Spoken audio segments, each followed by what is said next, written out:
Takže čaute ľudia, dneska vás vítam u nového videa, vlastne prvého videa na tomto kanále. A dnes sa pozrieme na retro elektroniku až po dnešnú elektroniku. Si to porovnáme a zistíme, čo je lepšie a čo sa viac oplatí. Tak poďme na to. Predom, ako sa pozrieme na elektroniku, vám len chcem povedať, že dajte prosím odber a like, veľmi mi to pomôže a budem rozvíjať tieto videá, ďakujem. Dobre, čiže poďme sa pozrieť na prvú elektroniku. Ako prvú elektroniku som si vybral to, čo má skoro každý.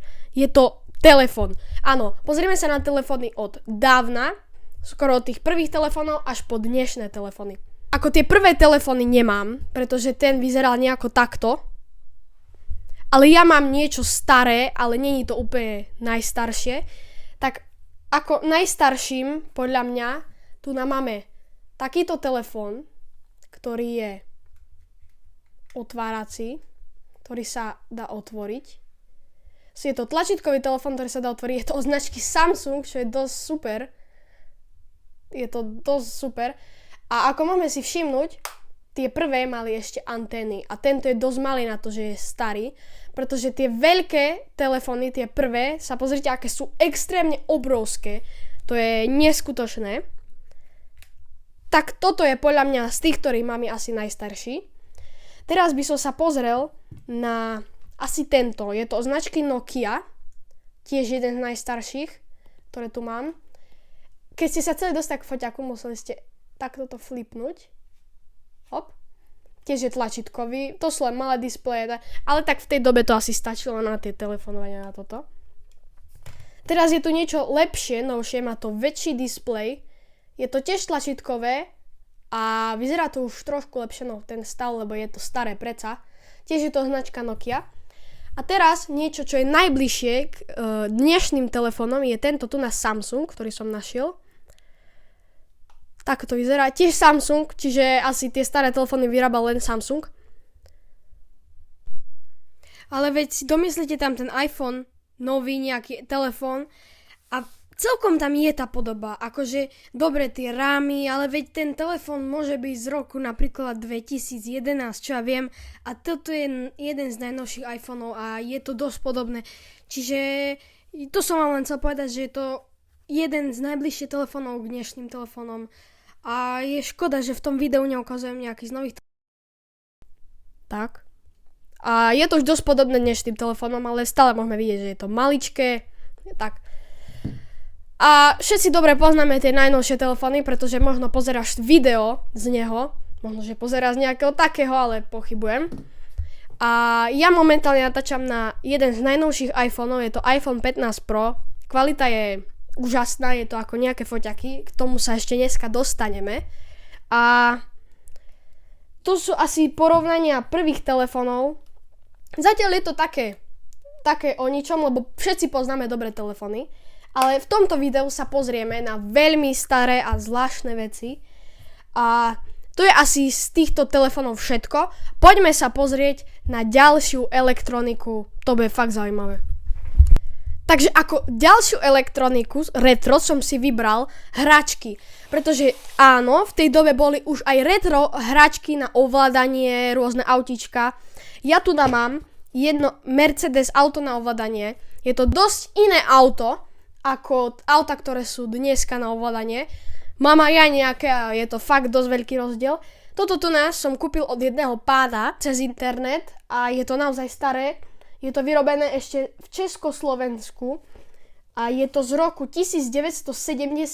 Tu nás zo spodu ukazuje roky a vyzerá to nejako takto. Poďme sa pozrieť dovnútra. Vo vnútri v balení môžeme vidieť krásny žltý Mercedes a rozdiel, ktorý je dosť viditeľný, je, že tieto autá majú ovládač, ale je prepojený káblom, pretože v tej dobe ešte neboli tak dobre vyvinuté auta, aby mohli na diaľkové ovládanie, ako je to dneska známe, tak sú na diaľkové ovládanie, ale je to cez kábel.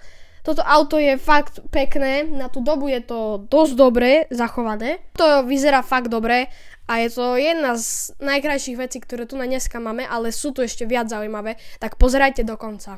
A teraz sa poďme pozrieť na dnešné hračky, ako vyzerajú hračky dneska a Uvidíme. Keďže sme na kanáli o elektronike, tak tu nebudú len také hračky, budú tu o elektronike hračky. Keď sme videli retro autíčko na volane, ja momentálne nemám ho pri sebe svoje, ale ukážem vám nejaké fotky. Tu je jedna fotka, tu je druhá fotka a pozrite sa na nejaké extrémne auta. Napríklad tu vidíte extrémne auto, ktoré je rýchle a je to dnešná doba a ten posun je tam fakt veľký. Ale keďže momentálne tu nemám nič, tak vám ukážem aspoň nejaké takéto moderné hračky, s ktorými sa môžete pohrať len tak. Len to zapnete a máte tu na vyše 150 hier a stálo to len nejakých 20 eur. Čiže aj niečo takéto sa dá dneska kúpiť. Mám tu aj niečo také, ktoré je v štýle retro, ale retro to nie, kupovali sme to nedávno. A ja mám aj jednu retro takúto hračku. Je to z jednej rozprávky, kde vlk naháňa zajaca. Takto to vyzerá na internete, ja to neviem doma vôbec nájsť. Máme to doma ešte, moja mama sa s tým hrala, moja sestra a je to fakt stará vec, ale neviem to nájsť, aj keď kde to tu bolo v mojej izbe, neviem. Ešte ako ďalšiu takúto novodobú hračku mám napríklad dron. Drony v tej dobe ani neboli, nepoznali ľudia takéto veci, ale teraz vám ukážem jeden dron, ktorý je fakt dobrý, stojí za to, je od značky DJI. Čiže super na tom je to, že dron vyzerá nejako takto. Dá sa takto maličko zabaliť, vy ho rozbalíte a lietate do diaľky 10 km, výšky 120 metrov, bohužiaľ, lebo je to podľa zákona. Ale toto a tamto je rozdiel. Máte k tomu nejaký ovládač, napríklad nejaký takýto. Záleží podľa toho, čo kúpite, ale je to dosť rozdiel a aj zábery to robí úžasné. Pozrime sa, aké to robí zábery a poďme sa pozrieť na poslednú elektroniku, čím sú fotoaparáty. A bude to fakt zaujímavé, poďte sa s nami pozrieť.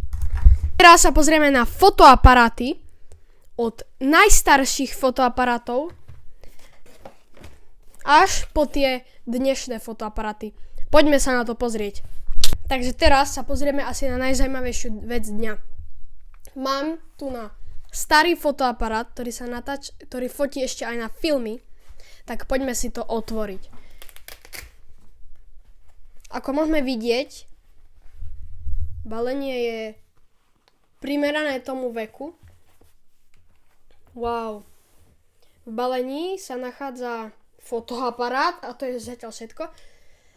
Tu na týmto spodným tlačítkom otvoríte fotoaparát, vysunie sa. Zaujímavé. A pozrieme sa z tejto strany, ako vidíme, nie je to žiaden displej. Pozrite sa len dovnútra. A to je všetko. Vidíte tam veci na fotenie. Potom tu máte zhora tlačítko, ktoré keď stlačíte, tak robí fotku. A tá sa vám uloží na taký filmový pás, ktorý vám ukážem. Teraz vám pustím video, ako to vyzerá a ako sa vyvolávajú z toho fotky. V rýchlosti vám to pustím.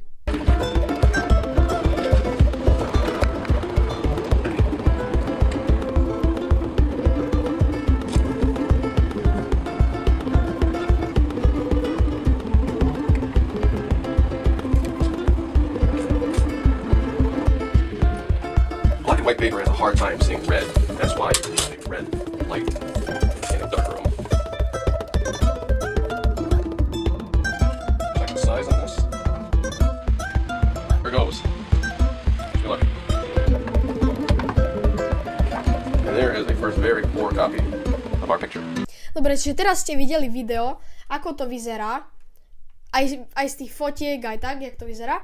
To je asi z tohto najstaršieho foťaku všetko. Ja sa pokúsim o ňom zistiť informácie a ešte vám to povedať do videa. Momentálne o ňom neviem nič. Viem len značku a zoom to má z 35 na 70 ml. Milimetrov.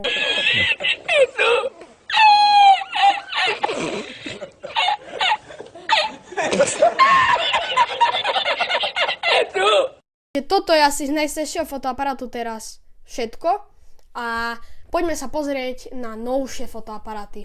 No dobre, čiže mám tu na novší fotoaparát, stále to nie je najnovší, máme tu na ešte aj jeden z najnovších fotoaparátov. Tak poďme sa pozrieť dovnútra. Čiže tu nás si to takto otvorím. Je to taška, ktorá sa dokupovala zvlášť, ešte je to celkom staré. A tu nám máme fotoaparát. To si dáme na bok tašku. No, a máme tu na fotoaparát. Zase princíp je skoro rovnaký. Máte tu na krk, si to viete dať. No, ale nové veci sú tu na. Napríklad, už to má displej. Má to displej, hej. Má to oveľa viac tlačítok. Viete si vybrať, či chcete dať flešku alebo nie. Môžete tu na týmto fotíte. Týmto zoomujete, čiže približujete. Momentálne nie je nabitý, čo je dosť škoda. Má tu na už aj na statív. Tu ide baterka aj s kartou, na ktorú sa nahrávajú videá. A v balení vám príde takýto na slnko nastavec. Dáte ho tam, zamknete a slnečné lúče vám nejdú do fotoaparátu. Čiže aj za slnečných dní môžete fotiť. Toto je už jeden z tých lepších. Ale poďme sa pozrieť na tie najnovšie. Takže tu sa nachádza jeden z najnovších fotoaparátov. Od Sony je to konkrétne. Je to niečo lacnejšie, samozrejme. Nemám ešte toľko rokov, aby som si mal dovoliť kvalitné fotoaparáty. Ale na to, čo sa ja učím a čo robím, mi to stačí. Takže poďme si to rýchlo otvoriť.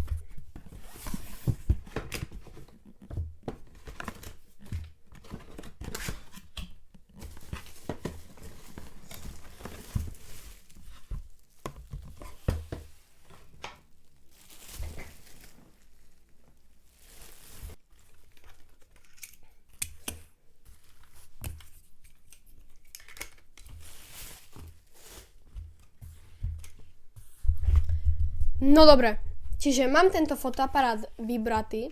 Ako môžeme vidieť, je to skoro všetko je na ten istý princíp už od tých ďalekých rokov. A len je to lepšie prevedenie, má to lepšiu kvalitu fotiek, takto. A ešte ma napadla jedna vec, nie je to najstarší foťák, aký existuje. Ukážem vám fotky nejakých tých najstarších fotoaparátov, ktoré existujú. A je to dosť zaujímavé. A tu sa môžeme pozrieť na tento náš fotoaparát. Keď ho zapneme, máme displej, zase je tu veľa tlačítok a je to oveľa väčší rozdiel, aj v tom displeji je väčší, lepšie fotky. Keď sa približuje, tak sa to približí, sa to vzdialuje. Zase vlastne ten istý princíp, viete si dať flašku. Hop. A vlastne toto isté, viete si dať na krk. Čiže ako môžeme vidieť, že tieto fotoaparáty sa až tak veľmi nemenia. Napríklad ako je to u tých hráčiek. Tak ako ste mohli vidieť, to auto je dosť iné ako tie nové autá, ako tie nové drony a takéto veci. Je to úplný rozdiel, ale fotoaparáty sú skoro rovnaké. A napríklad aj tie telefóny. Najprv boli úplne iné a teraz sú tie telefóny, ktoré máte. A vyzerá to úplne inak ako tie telefóny, ktoré boli. Tie obrovitánske, čo ste museli nosiť celú skriňu. No, je to rozdiel. Napríklad aj tu vidíte záber z kamery GoPro. Tiež je to kamera, ale je to len takáto maličká akčná kamera. A to bolo asi všetko pre toto video. Ak sa vám video páčilo, dajte like, odber, sledujte ma, aby ste videli ďalšie takéto videá o elektronike a ďalšie videá budú zaujímavé. Na tomto kanáli budeme robiť unboxingy, hodnotenia, porovnávanie hier a rôznych vecí. Čiže máte čo pozerať. Čaute!